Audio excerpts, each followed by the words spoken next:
for Black America, it's just another year. You knew the disrespect by your elected puppeteers, but let me show you how to persevere.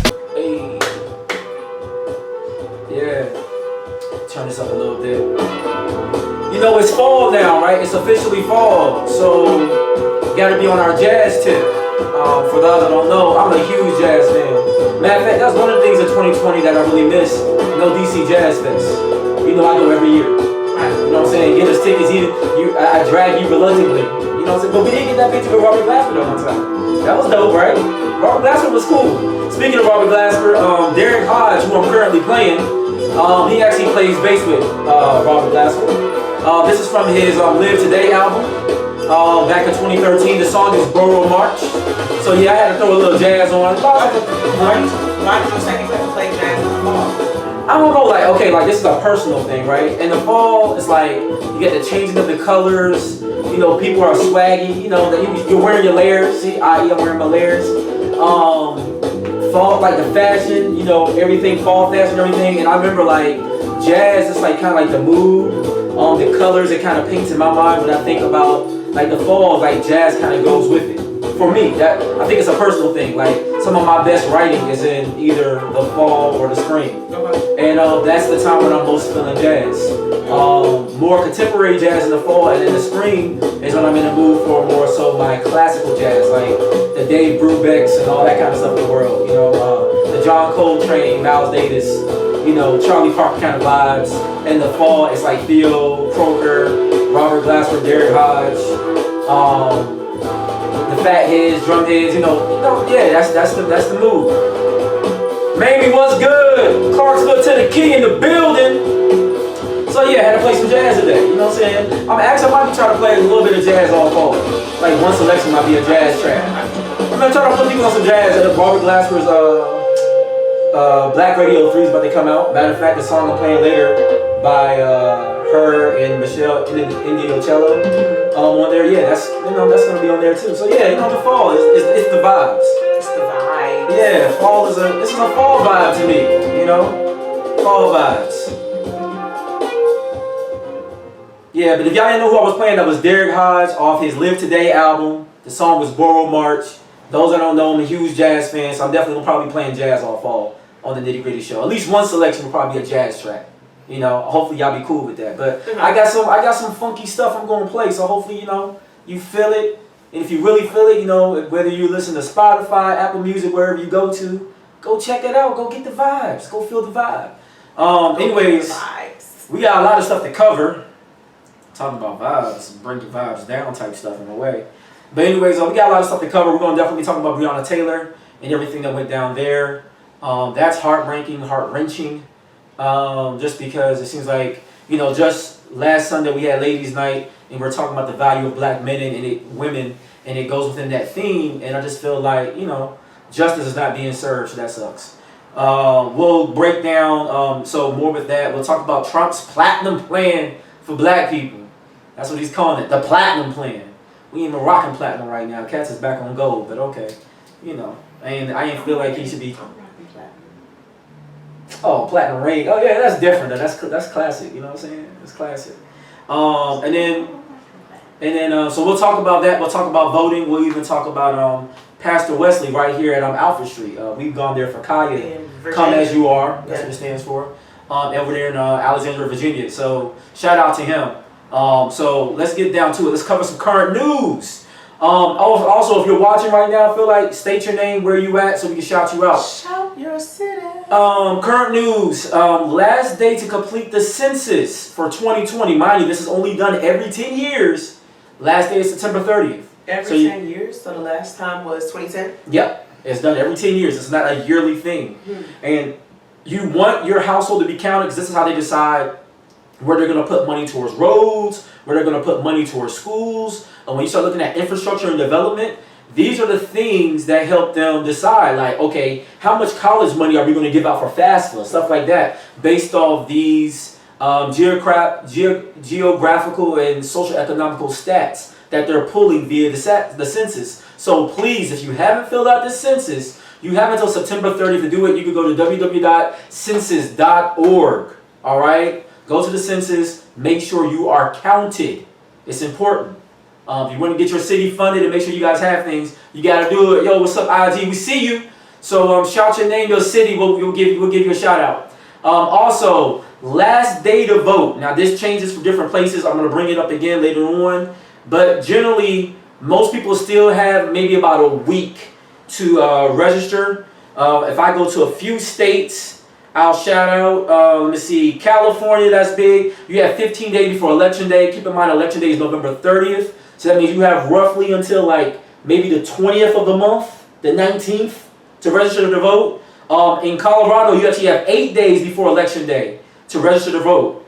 You have 7 days in Connecticut to bring a, let's see, let's look down, go down the list. Kentucky, right? Oh, we got somebody from Chicago in the building. Chicago in the building. What's up? Yeah, Chanel from Chicago, Illinois. Chi-Town. That's what's up. Yeah. Happy to have y'all in the building today. That's what's up. Shout out to Kentucky. You have 29 days before Election Day. We know that's where Breonna Taylor was killed in Louisville, Kentucky. Yeah. If you haven't registered to vote, please vote. Shout out to Maryland. You have 20 days until before Election Day. You can also register during early voting or on Election Day with proof of address. So there's some special cases depending on what state you are in. I'm going to go further down the list later when we talk about voting, and I'm actually going to play a small excerpt from Pastor Wesley. I'm going to play that live for y'all. And because I could just repeat the words, but I want y'all to hear it exactly how this, how he used his prophetic voice to speak life into people as far as the value of voting. So I'm not going to take the man's words. We'll let him say it himself. So just some quick stuff on voting. We'll bring that back up later on in the conversation. I'll go and hit a couple of more key states where everyone should participate to vote. Also, don't forget that you can still vote in person. So if you already registered to vote, you don't have to worry about mailing your ballot in. You can still show up in person. It may be a long day, but just know that legally you have the right to vote. So on Tuesday, if you are working, your job has to allow you the time to go vote. That is your legal right as a citizen. Exercise it.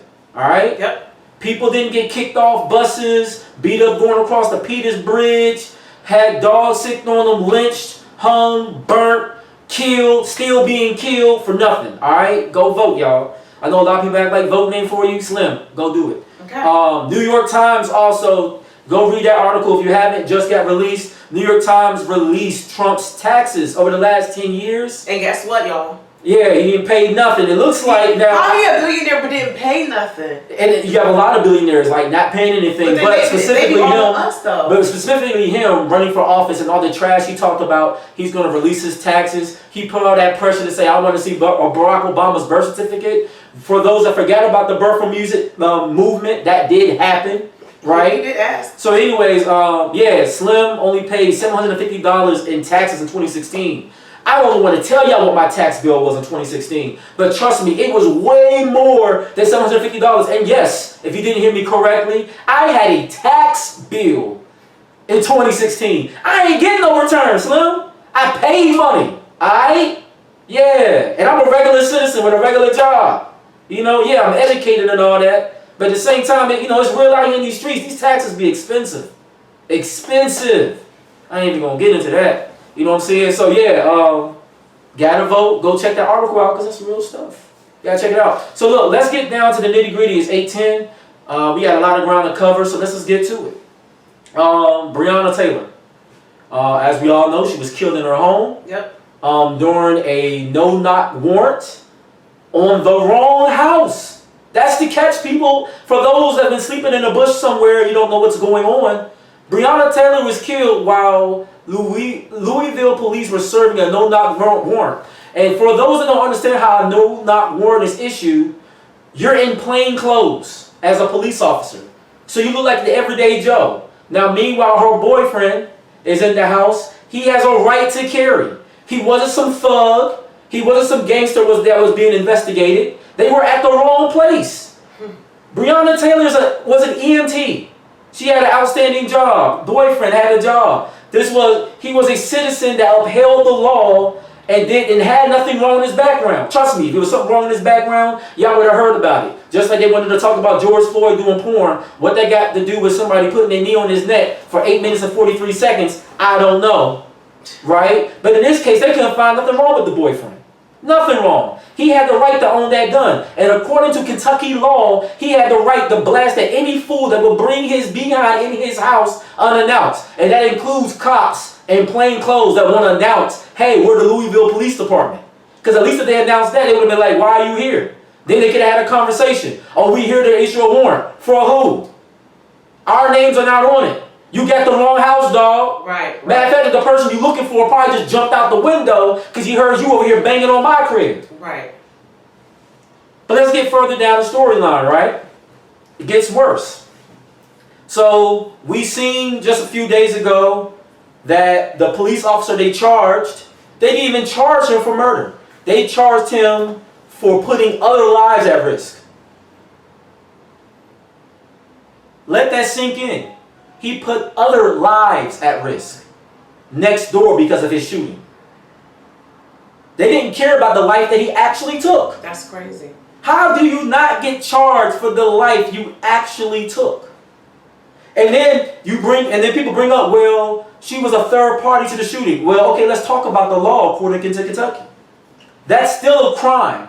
You could be defending yourself. Let's flip it. What if the boyfriend shot somebody in the process of defending himself? Do you know that he could go to jail for that?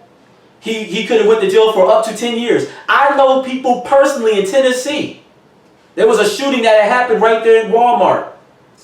Over there on the north side. Won't mention any names, but a coach, a beloved coach at a high school was killed. Because the two people that were shooting, one of them was shooting back in self-defense.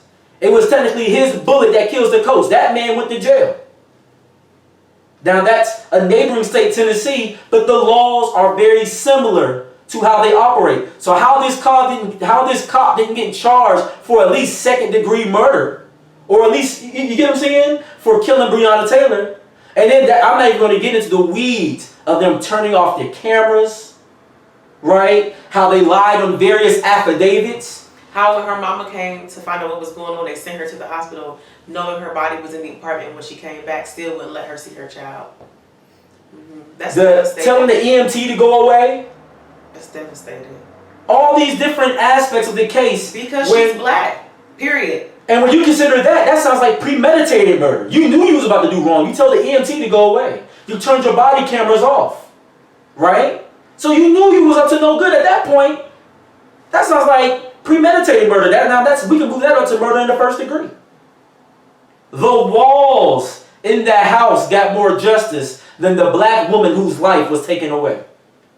And it's interesting because we live in America, right? Just earlier this month, this is September, correct?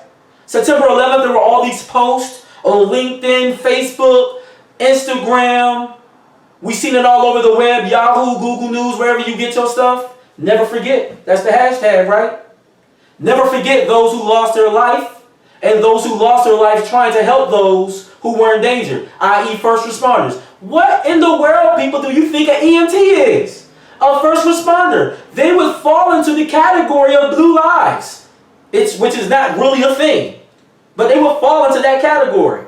So she would be one of theirs that we should be commemorating on September 11th. But we don't care enough to make sure that someone who would kill her unjustly goes to jail for murder. Because it was murder. Plain and simple. And even if it was an accident via two people exchanging gunfire, that is still a form of murder that he would go to jail for. And the reason why people are protesting, right, is because cops seem to live in a lot of these situations above the law. And it's not right. If I'm standing by watching somebody get killed with a knee on someone's neck, if we were to pull up to a gas station right now, I go in there, cat's driving, she don't know, I pull out a gun, I rob that joint, we pull off. She don't even have to know I still robbed it. She just know that I came back in the car a little friend and said, yeah, go, go, go. When they issue that warrant, Slim going to jail right there with me because I made the dumb choice by myself to rob something, but she's an accessory to the crime because she's present. We didn't even see that happen, or it doesn't seem like it's happening yet with those officers in Minnesota. See, there's a running line here that people are upset about, right? And we need to do something about it. I want to know your thoughts on it. How did this make you feel this week? I can tell you right now, it depressed the hell out of me. Just keeping it 100. It is what it is. This has been a depressing year. Just looking outward socially, and that won't even get into what people deal with personally. So now you add the bull crap of 2020 on top of that. And what does that mean for your black friends and family members out there that are seeing this constantly over the years? Unarmed black people get killed. It's serious. It's traumatic. It's hurting people. All right? People feel like they're at a loss right now. It's like, what do? We didn't march. We protested. We showed up at the White House steps. March on Washington. 57 years from now, we still fighting for the same stuff, y'all. What's up? The same stuff. Yeah, I'm curious to hear your comments on just what did the Breonna Taylor verdict, how did it make you feel? I mean, the fact that Daniel, what is his last name? Daniel Cameron, a black man in a position of power who could change the verdict or help the family, or at least let us get... Or he can actually push charges because he represents the state. The people of Kentucky. But he's not, because he's a part of the Good Old Boys Club. We got a comment on IG. Shout out IG. Shout out to Barry Pink. I hope I said that right. Barry Pink. Alright, I hope I'm not screwing up your IG name. But shout out to Chicago, Illinois, because that's where you're from, right? She said yes, and the fact that people of color are still saying they will not vote is mind-blowing. It's mind-blowing. So you're actually on it. And I'm going to get more into that voting thing. It's mind-blowing. My thing is, I think it's because we don't understand or do we value how laws work. So we think, when we think voting, we always get, you ever notice that the voting push is always around presidential elections? Mm-hmm. But people don't realize that, I mean, yeah, that's important, but what's really important is your local elections. Voting for your council members, voting for your mayor, like, well, your mayor is appointed, right? No, you vote for your mayor. Vote for your mayor, yeah. You vote for a holiday. You can vote for your sheriff too, right? You vote for your sheriff. Okay. You vote for your police commissioner. So my thing is, those are the people who directly influence your everyday livelihood. They influence if you get arrested, if you got, like you said, schools, streets. But we just don't care. But it's just, I guess for me in the community, and I'm not coming down hard, and this is my only comment, and then I'm done. It's crazy to me how we know the latest fashions. We know the latest rap songs. Mm-hmm. We know what's popular in hip hop. But the moment it's something that regards your time, that's going to impact not only your family, but somebody else outside of your own paradigm, everybody don't want to do it. So it's like our value system is just screwed up. And then we complain. We don't, at this point in history, we can't complain if we're not going to utilize the tools that we have readily available at our fingertips. Period. That's right. Shout out to Jennifer Hawkins, who just joined on IG. I see your mama. She said we vote for school. She said we have to. She said we have to do more, and we can't just have an option. We have to do something. No, opinion. I have an opinion. I'm sorry. We have to do more than just have an opinion. We have to actually do something. I agree with you. Also, something that Barry Pink says, talking about school board members. You vote for those. Wow. Shout out to our Facebook audience. Nate, I see you. Clarksville, Tennessee in the building. I see a lot of outstars in the chat. Please vote black people in all elections. Yes. But can we talk about how we Nate, vote? I see you're America with the triple K. But can we talk about how we vote? Now, I'm not here to tell you which party to vote for, because me personally, I don't identify with either party. But I will say for black people, what really frustrates me is that they vote based upon what their pastor tells them. And I just find that to be extremely insensitive and extremely ignorant. At the end of the day, you need to understand the issues that people are discussing and how it affects and impacts your family. You need to sit down with your spouse, sit down with your mom, dad, brother, sister, uncle, cousin, somebody, and talk about, okay, here are the issues. You need to actually go and you need to research. Take the freaking time to understand what does political, legislative laws and decisions and how it impacts me and my family. Understand who is running and who's a Democrat versus who's running and who is a Republican. Understand what kind of judges are going to be put in place. Yeah. And understand their record. Like, are these people who uphold the law and they're fair? Or are these people who, you know, generally put people behind bars who look like me and you, and they don't really necessarily try to advocate to have reform? You need to be, it's, I don't want to say it's a job, but it's an obligation. And I think that because, I'm on my rant right now and I'm almost done, but I think because we as black people got a little more rights after the 60s, we just stopped caring. Because back when we were denied access and they told you couldn't vote unless you could tell me how many soap studs are in a bar of soap, we actually cared. We actually took our black behinds, we met at the church house, we met at the school, we met at the library, and we studied that legislation book frontward and backward. You couldn't tell black folks, you could have been uneducated, you could have been educated, everybody knew the laws. Like, front ways and back ways, because they're like, you're not going to deny me a right as a black person. And now it's like, well, I got rights, but I don't care. I ain't going to vote. It don't matter for me. And I just feel like there's just, the ignorance is rampant. And when you speak out against it, it's almost like I'm being ridiculed for speaking out against the ignorance that of people who don't want to vote. Or the people who, well, I got to vote based upon what my pastor tell me. Your pastor ain't paying your bills. Your pastor is not influencing your school district. I mean, maybe he is or she is, but I don't know if it to be fact. Yeah.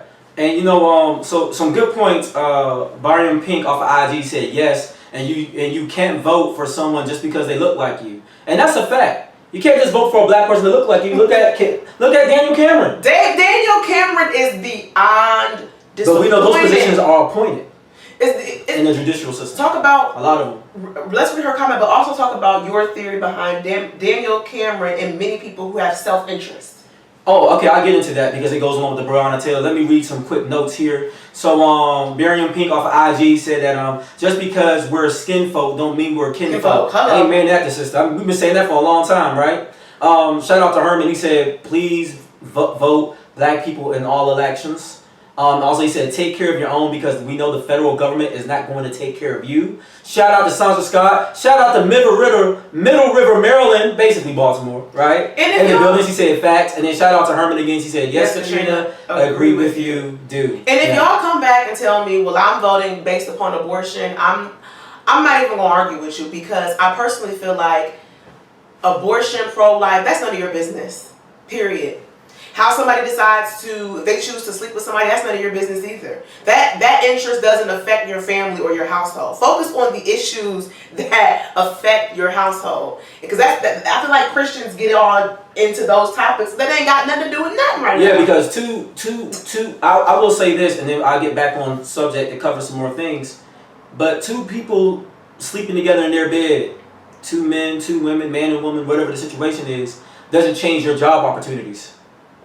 Doesn't change their taxes and how your roads are being paved and things of that nature. So I just want you guys to consider that when you're voting. How much funding your school gets, right? Those are the things we should be considering more so when we vote, not someone's choice to live however they do. Now, if you have an obligation as a Christian to spread your gospel, then that's something that you can still do. And if someone would infringe on your right to spread the gospel, that's something you vote against. Right? I can understand that. But that's not even the situation here of what's going on. Getting back on topic, and then I'm going to get into my theory of self-interest, right? But we've had a lot of celebrities talk about this Breonna Taylor case. We've seen what LeBron James had to say. Shout out to the Lakers going to the finals. We even heard what Charles Barkley had to say. And he blames the boyfriend of Breonna Taylor. Like he did something wrong. That man had a legal right to own a gun, Charles.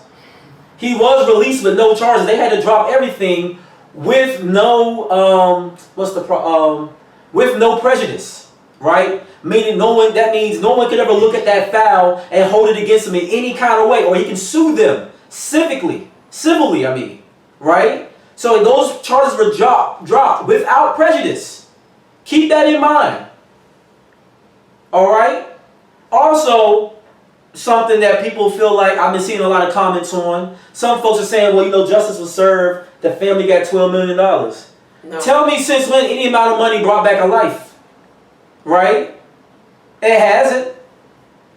And then also consider where the money came from. It didn't even hurt the police department. It doesn't come from their pension fund.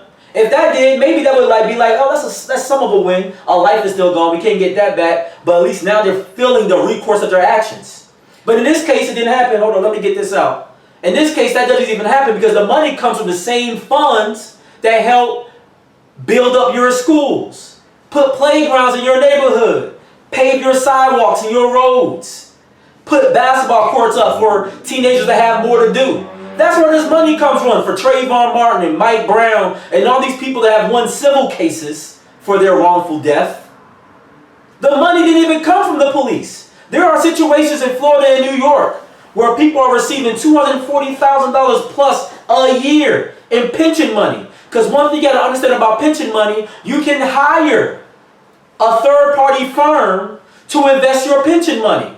So you know how your 401k, if you're lucky, you get a 10% increase on your money throughout the year? Imagine how much more money you get when a group of you say, well, you know what? We're going to take XYZ police department and we're going to get this firm on Wall Street to reinvest my money. So if you buy a stock like INO, which is one of the stocks that has soared over the months, started off at 78 cents during the beginning of the pandemic, now it's worth $14 a share, right? If you knew about that it was a possible vaccine for the coronavirus, because they had reached the first stages of approval, so people started buying it at 78 cents, their shares are now worth $14 a share. Imagine what that means if you have $1 million pension policy for the police that's being invested in opportunities like that. Trust me, your 401k at your job ain't doing that, Slim. It ain't. But see, the lack of knowledge is definitely destruction for a group of people. And these are the things that we have to invest our time in to understand. And I'm sorry, you're not going to get all the information you need from a show like this. We try to, present as much as possible, but there's some personal work to be done, right? You're not going to get it just watching one YouTube video of someone talking some stuff. Hey, look, and I know I fall into that category. We're a YouTube video as well. But the research has to be done personally. That means you have to invest time in actual books. You could go to the library and read about government. Don't just limit it to just watching a video. Hear the video and say, wow, let me research that for myself and see if there's some truth to what Juan is saying, to what Boyce Watkins is saying, to what Umar Johnson is saying, or whoever is running their mouth, to what Roland Martin is saying. But I do the research, so feel free to do the research. You're going to find something similar to what I'm spitting right here. But you need to do the research. We got a comment from Brian. He said, love this show. I appreciate that, my brother. Up, emojis. Thank you. Can why not be transparent with y'all for just a second? Both of us have contemplated not doing a Nitty Gritty show. Yeah. Because we do it week after week, Sunday after Sunday, and naturally you would like your following to grow, but it's not like we do it because we want to be popular, we want a big following. We do it because we want to have these important conversations, but to the masses, this is boring. Nobody wants to talk about stuff like this. They want to talk about Cardi B and Offset. They want to talk about hip hop and sex. They want to see somebody throw a drink in somebody's face. They want to see us argue and say men ain't ish and women ain't, and women is thoughts or whatever. But anything educational or political or that's going to uplift the community is considered boring. And so we've both said almost like, well, why even invest our time and energy if people don't care? And of course we have to continue to encourage each other because Rome was never built overnight. But I just want to just be transparent with y'all because it's tough to be in a generation of folks who just simply just don't care about the right stuff.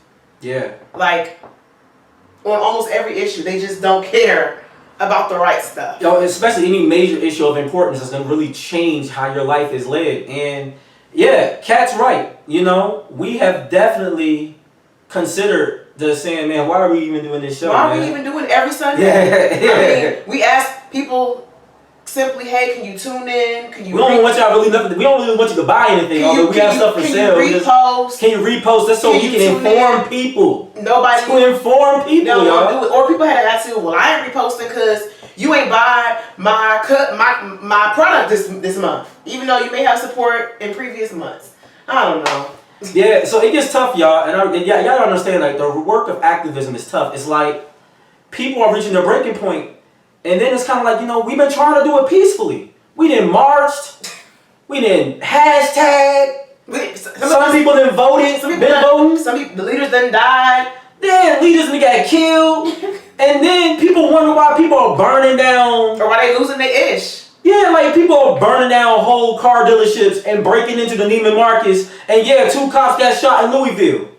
And then everyone's like, well, are you going to speak out against the 2 cops getting shot in Louisville? Slim, do you understand why people are losing their mind? And let's keep it 100, right? Because everybody's like, should you defend it or should you not defend it? I will tell you something about history. I know for a fact, the Sons of Liberty are applauded as heroes for the British lives they took, for the British merchandise they burnt down at the Boston Tea Party, right? Because to the victor goes the spoils. And one of the biggest spoils of war isn't the monetary things you get at the time. It's the rewriting of history. We see it all the time. You can look at any major war or conflict through the history of man, and the winners of those battles dictate what we learn in history. Who knows how stuff really went in Alexandria when Alexander the Great burnt that mug down? Who knows how stuff really went down in Babylon when he conquered that region? Or when you had Rasputin do what he did, or when you see people cross the Alps. All these various different actions that we see with Egypt. Even the fact that we call it Egypt is Kemet, right? But because of certain people in power and how they reimagine history to fit their ideals and how they live on throughout history, the whole names have been changed. You can look at the African continent and you've seen how the lines of various countries have been maneuvered and renamed and changed. And that's for a reason, y'all. And you don't even understand what's going on because we're caught up in some other bull crap. But at the end of the day, people are winning real battles. And then they get to decide how it's going to be reinterpreted for the next 100 or 200 years. That's really important. And it shouldn't be overlooked. So when we talk about 2 officers dying, I feel bad for them in the sense that I don't know, and I try to do some of the research, I don't know if these guys were good cops or bad cops. I probably wouldn't shed a tear if someone killed George Zimmerman, though. I'll be honest with you. Am I telling someone to go kill George Zimmerman before someone takes my words out of context? No, I'm not saying that. But it'd be kind of hard for me to feel bad for a guy who's signing Arizona iced teas and Skittles right now. That's a straight slap into the face that you killed Trayvon Martin. A 17-year-old who's minding his own business. And for that reason, I can't even understand how black folks are killing each other in the hood right now with all this going on. But, you know, that's not here or there, I guess. So let's go to some comments on IG. Thank you, Barryman Pink. She said, y'all preaching. It really is. Yeah, agreeing with that comment about what we're saying about how depressing it is. I agree, Juan. Amen. Mamie said, right on. Herman said, I have been listening to Dr. Boyce Watkins recently. A lot of knowledge there. Absolutely. Herman said, don't quit, Juan and Katrina. There's an audience there. Mamie said, keep doing what's helpful. Yeah, and those are encouraging. Only we say, make sure you guys share the show, and when you see it, share it on your IG. Tell people about it. We know some of you definitely do that. Y'all evangelize the good work. And look, and I say share anything of worth, right? Maybe I'm a little biased. I think the nitty-gritty shows of worth because of what we're talking about. Considering our demographic, our age group, what we fall into, and the fact that we would take time every Sunday to have these or try to have these meaningful conversations, I think that means something. Shout out to places like The Breakfast Club that are having very important interviews. A lot of political candidates now stop through The Breakfast Club. Shout out to Sway. So I have some decent conversations there. Shout out to people like Trevor Noah that would exercise comedy. Same for Dave Chappelle and all them to actually using their platform to highlight injustices going on in this world. So yeah, definitely. I feel like those things deserve more attention.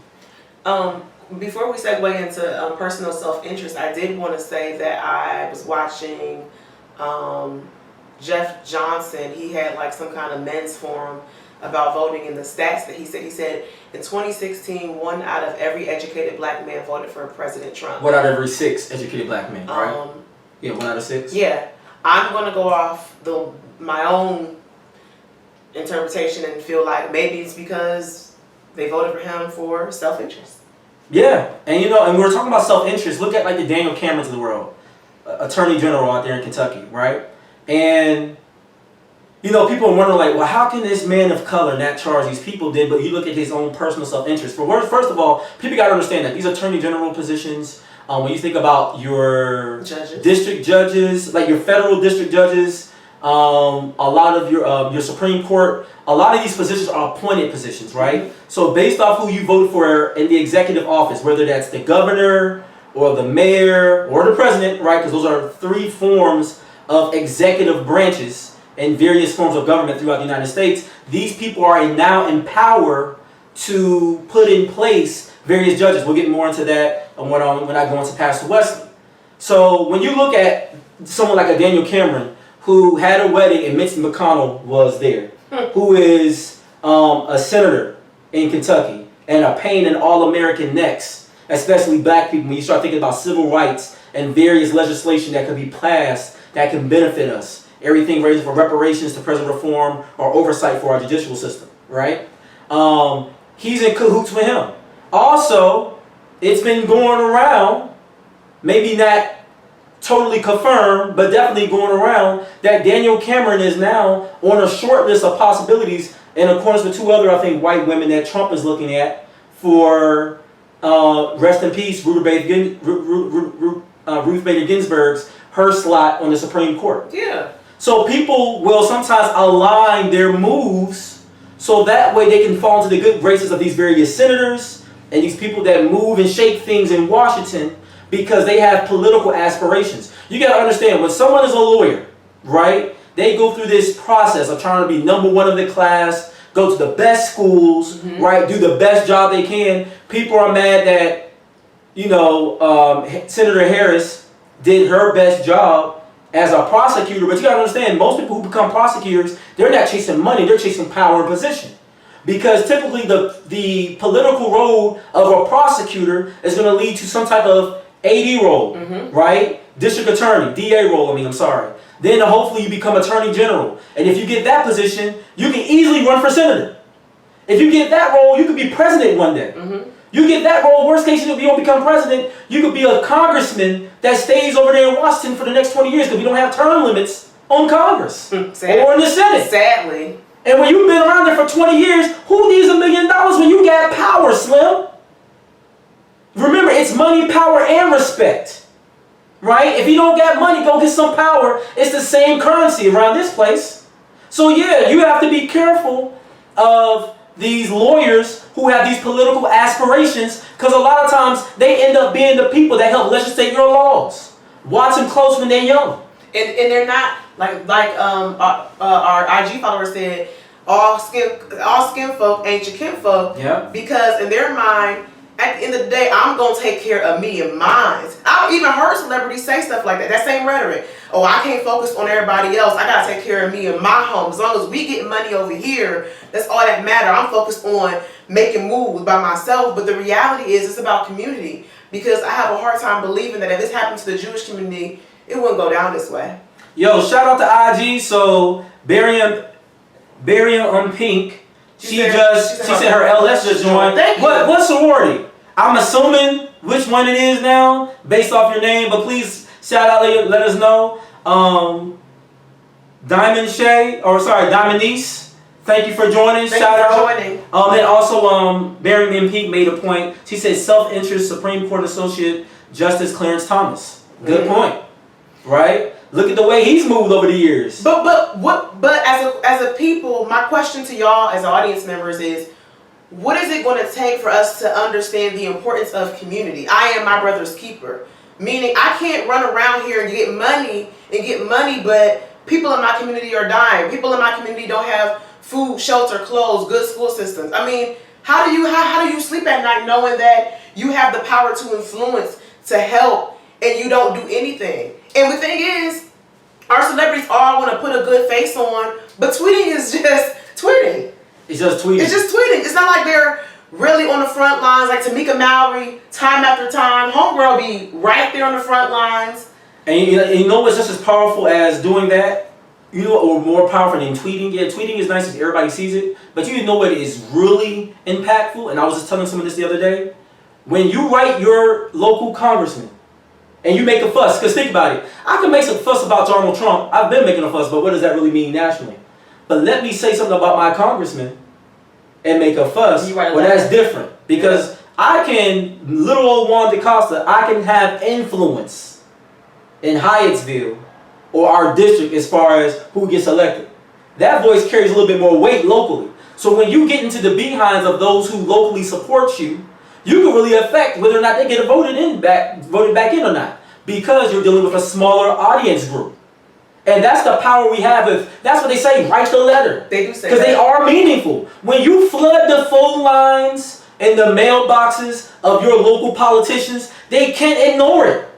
They have to address it. And when they go to Washington, they have to vote on your behalf. Because if they don't, and you go to vote.org, you can see whether or not they vote on your behalf or not, you can vote their behind right out there. That's true. They work for you. We don't work for them. We, power to the people. Okay? We have the power. But we have to exercise those rights if we're going to have that power hold any weight. You feel me? Dude, you feel me? So, look. I want to play something for y'all. Because I want to go into voting. I want to talk about Trump's plan for platinum. His black platinum pen or whatever. That man is so crazy. What is this fool talking about? Jesus. Alright, listen. Alright. Let me play this from Pastor Wesley. Who's here locally in the DMV. He lived Alexandria is his church, Alfred Street. There's a clip here. He's talking about why voting is important. I'm going to play this really quick for y'all. Yep. It did go viral. It went crazy viral. No. Check this out. And beloved, voting is not simply about what president will sit for the next 4 years. When you fail to vote, you do not understand the judicial legacy that a president leaves long after he is in office. This vote in November is not about the next 4 years. It's about the next 40 years. Let me take you back to Constitution and governance. The President of the United States has the authority to place men and women as judges all across the district courts, the appellate court, and the Supreme Court. This current president, in his 4 years, has appointed more judges than every other president except Jimmy Carter. In 4 years, President Donald Trump has appointed 198 judges to the bench, 2 to the Supreme Court, some 50 plus to appellate court, and the rest to district court. And many of those appointees will sit as justices of judgment for the rest of their lives. 198 judges have been appointed by this president. Do you know how many of those 198 appointees are black? Do you know how many of the 198 appointees of this president are of color? Of the 198 judges that this president has placed on the bench, not one of them is black. Not a single black face sitting as a judge under this president. 198 judges, and not one of them is black. Man, stop filming. Stop there. Yeah. And then, he had a moment. and a lot of people thought he was tripping. Yeah. And if you haven't, you should watch the whole thing. He's talking Pastor Wesley's dope. He's really dope. I like him. I like his voice. I think we have the privilege of in the DMV area, the DC, Maryland, Virginia area. We have a lot of dope pastors out here with these amazing voices and thoughts, and I feel like they are carrying the torch of, Martin Luther King and what the church used to mean to civil rights. Yeah. Right? And so you should go check out. You can go to Alfred Street Baptist Church. Alexandria. You can look them up. If you just type in Pastor Wesley, it's going to probably come up. Where can we find this? Is there a link? We'll post the link. We'll actually repost the video and the link. Yeah, we'll repost the video and the link for you guys if you can't find it. Show, But if you want to try to find it for yourself later, look up, if you just type in Pastor Wesley, Alfred Street Baptist Church, that whole video, and it's actually an hour long. He breaks down government. Something that he brought up there, and this takes us back to our conversation, but something he had brought up just before he's making that point, he talks about how even if you don't like what your options are, even if you don't like who Biden or Trump, when you don't vote, you're actually even more so harmful, because when you don't vote, as a citizen, you can't sit on a jury. So when we're trying to figure out justice for people like Breonna Taylor and Mike Brown and Philando Castile and all these various people, Oscar Grant, who've lost their lives over this time, when you don't vote, you do not have an opinion on a jury stand. You can't sit there. You didn't give up that right. I don't care if you don't like Trump. I don't care if you don't like Biden. I don't care if you're a Democrat or a Republican at this point. Vote so you have actual citizenship rights to do something in our country. Once you don't vote, you gave that up. You sound absolutely stupid when you don't vote. And y'all know who I'm talking to. I done had conversations with some of you. And it is so disheartening and disappointing when I hear that you're not exercising your right, especially those of you who are people of color. You will not vote. But then you have the nerve to write Black Lives Matter. You got the nerve to be upset when there's no justice for Breonna Taylor. But then you've taken away your very chance to have an opinion or some type of effect on the system because you won't vote. But everybody conveniently was able to go down to the Black Lives Matter mural and photo out. Yeah, oh, everybody got the photo out. Oh, everybody wants to show like, hey, you know, Kobe died, I posted. I was down here with the protest. I was out Black here. Lives Matter, I posted, but you haven't voted. You skipped jury duty. You don't know what the heck's going on. You won't write your congressman. And if I sound like I'm preaching, well, I guess I am. Well, you've been preaching all year. For the past, Nitty Show been around since 2017. You've been preaching it for the past 4 years. 3 years. And people they wonder why folks like us are fatigued. Yo, shout out to Marion Pink. Like, she got all kind of people popping in the IG chat right now. That's the shy town right there. Yo, word to the shy. That's what's up. That is what's up. But we are tired. So about Yolisa. Yolisa, what's good, girl? I see you, Maryland, in the building. DMV. No, but why I say Jasmine, thank you, love. No. I see you, sister-in-law. Before we leave, can we just go back to that jury duty? Because I've heard people say, man, I'm a lie and say that I'm sick. I just don't feel like doing jury duty. Somebody explain to me. I get it. Jury duty is laborious. It takes away from your time at work. But if you know that you have because correct me if I'm wrong, when you're on the jury duty, you all have to agree on the sentence, right? And again, if you guys don't all agree, then they can't pass a judgment. It'll be like a hung jury. So me being on a jury, me sitting on a jury, I have the power to influence the verdict of somebody who looks like me. Exactly. Okay. Exactly.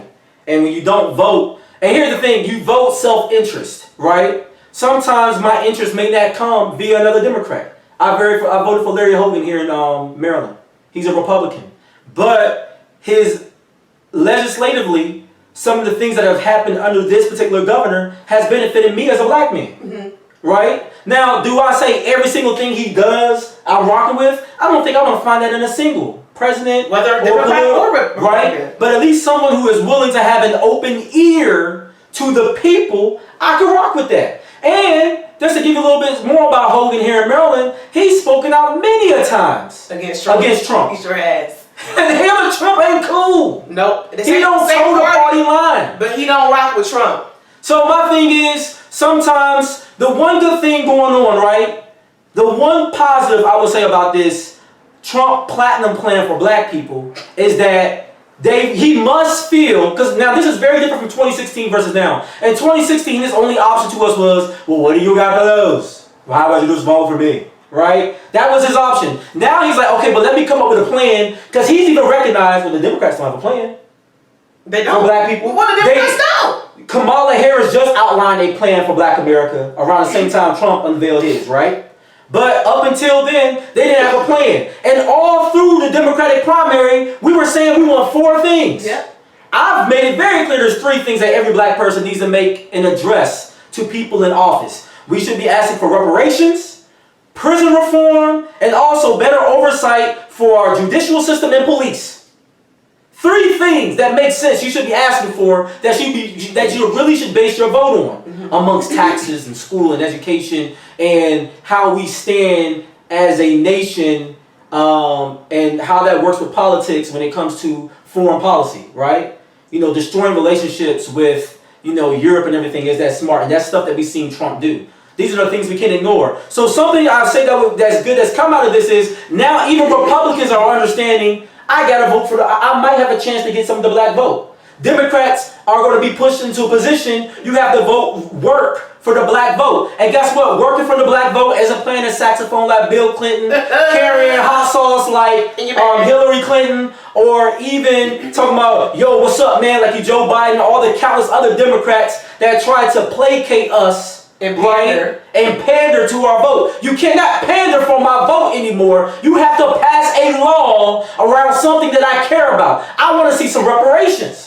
And don't tell me, like listed in the Platinum Plan, if you guys haven't read it, I think you should go read it for yourself. But if you read Trump's Platinum Plan for black people, he focuses on rebuilding peaceful urban neighborhoods. You know what that basically means? A word that's passed around in our circles? Gentrification.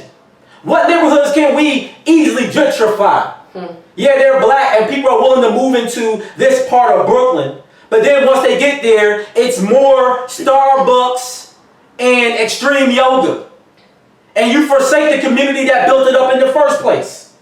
But it's an easy flip of the coin. You turn $500,000 to $1 million when it comes to property. Right? You take the old bodega and you turn it into a Starbucks. And now that you got white women walking poodles in the neighborhood and it feels safe to most, I can charge you $4,000 a month for a one-bedroom den. Because that's what's going down here in D.C.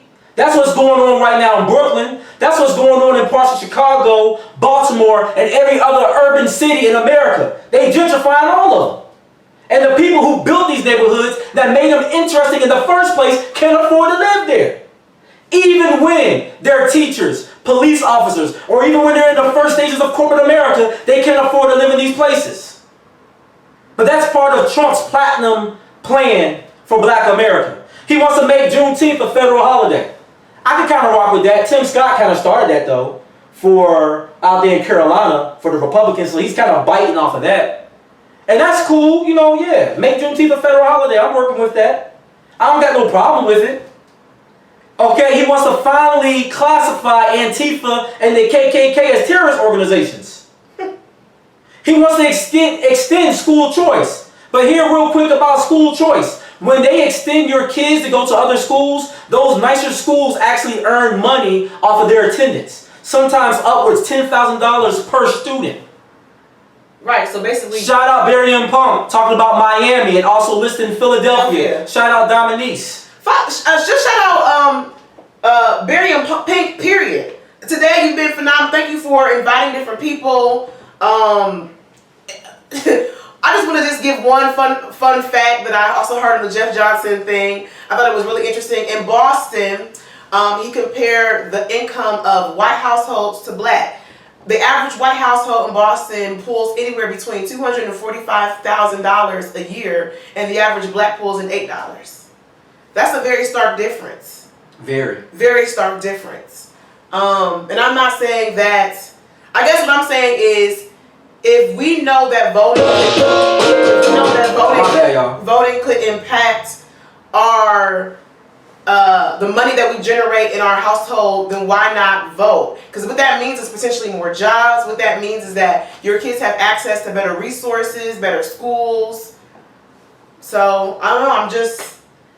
I guess for me, I'm having even a hard time putting all my thoughts together today because I just feel like as a black woman in general, I'm just tired. And I'm also disappointed in the fact that Breonna Taylor could not get justice. And as a black woman, that could have been me or my friend. Yeah. So, or my sister. And and one last thing, even about the Platinum Plan, right? Think about all the people who've died since he's been in office. Think about all the chaos he caused when trying to get into office and all the crap that he did about Obama, right? And then you see his Platinum Plan for black people. And sure, even look at the treatment of his homeboy, Herman Cain, who died getting COVID trying to support him. They didn't send this brother away with esteem. They didn't send Herman Cain. I didn't see Republicans make it a big deal like, oh, we gotta televise this on Fox. Herman Cain died, riding for us. Yeah. They didn't give a damn. Yes, I'm cussing. So what if I offend some people? They didn't give a damn about this man. He died on their Republican cross. And all you got at best was like a slight tweet. Yeah, Herman Cain died. And he was gone just like that, forgotten. So they don't even respect their own. They don't even love their own coons. They don't. It is what it is. The proof is in the pudding. But when are we gonna stop being? When are we gonna stop having the self-interest that money make us jingle, money make us two-step, money make us dance, money make us do things that are not indicative of community? When are we gonna have that kind of self-love? Yeah, we need to have that kind of self-love. And I will tell y'all this. While, hey, the stuff that he wants to do are necessarily bad in the Trump's platinum plan, he ain't getting my vote. I'm just going to say what it is. He ain't getting my vote. Trump ain't getting my vote either. But I will say this. To me, it seems like a scam because it's like, man, this is a little too late. You've been in office for about 3 years, 6 months. And you just now? Come on, Slim. You just now got a plan for us? And the thing is, it's all pandering. He can make Juneteenth a federal holiday now. We've been marching. I didn't march in front of Trump's White House at least 5 times since he's been in office at various protests and demonstrations. I've been out there personally, out there standing on my 10 toes, yelling at this man's house, say their names: Breonna Taylor, George Floyd, Ahmaud Arbery. That's right. Out there. Tamir Rice. And you just decided, man, I guess I have a plan for black people. Even when the CBC met with him, they were upset. He met with them in 2017. He got that photo op. And what they released about him in their press conference is that, wow, it's amazing that you got a plan for us now. We met with you back in 2017. You got yourself a picture and you curved us. Same thing he did to all those general presidents of all those HBCUs. And the pastors. Yeah, and the pastors. And people want to claim he's done more for black people than any other president. I could probably say, if we want to make that a factual statement, we could maybe list Lyndon B. Johnson. I mean, he did sign the Civil Rights Bill of 1968. That was him, right? I mean, if you want to quote facts. But he did it only because of Dr. King pushing and then putting that pressure on his neck. Pressure him. So, all right. we pretty much at time. We at the hour. Let me put out some shout outs. You know what I'm saying? Play y'all little music. Black folks like music. You know what I'm saying? Play some music, whatever. We ride out. Anyway, shout out to Pastor Wesley, my pastor, Pastor Matthew Wesley. 1 year pastoral anniversary of Kingdom Fellowship. 25 years of ministry. Great man. Howard man. Alpha man. You know what I'm saying? Watch, mark our words. I think Pastor Matthew Watley, not Wesley, Watley is going to, I can see him being more in the media because he just has the mind for that. And the voice. Yeah, I mean, he's an amazing guy, smart guy. He had everyone from, what's her name that sang for him today? Kim Burrell. Bishop, because they're actually childhood friends because their fathers knew each other. What's his name? That was in Baltimore. His wife is on the Jamal Bryant. Jamal Bryant. There you go. Yeah, Jamal Bryant shouted him out. Like, you know, we've even had Kamala Harris shout us out for various organizations. So I mean, and the things we've done. So shout out Kingdom Fellowship. Shout out Pastor Matthew Watley and First Family. You definitely deserve all your flowers now. Got a couple of birthday shout outs real quick. Nikki Thompson. Her and her husband Paul Thompson, they have the Love Seat that they do, like a Wednesday, a podcast that they're doing. Shout out to Brian Houston, your cousin. That was his birthday was yesterday. It was he's after Marcia. Shout out to Marcia Hawkins. Yeah. Shout out to Kenny Elam, my cousin. And then also a somber shout out. Shout out to the Ross family, Brian Ross. That's my cousin. He passed away just recently. Shout out to my singing buddy Hadassah. She lost her mom on September 23rd. So. Yeah. So, you know, there's a lot of loss out there. So definitely, you know, love people while they're here. You never know when they're going to be gone. All right. Use it. Anyways, the song I'm about to play is Better Than I Imagined by Robert Glasper. It's a single, but it's going to probably be on his Black Radio 3. It's your girl Katniss. It's your boy J. DeCosta. We are. And together we are the Nitty Gritty Show. The song was again better than I imagined. Thank you for your support. H.E.R, Meshell, Ndegeocello. I always mess that girl name up, and I was practicing it. You know what I'm saying? You can post that one. Yeah, I'm gonna share on IG, Facebook. Thank you guys for watching. YouTube. Hey, it's the Nitty Gritty Show. We out, y'all. I've been thinking about magic, I've been action, baby, we never lasted. Magic,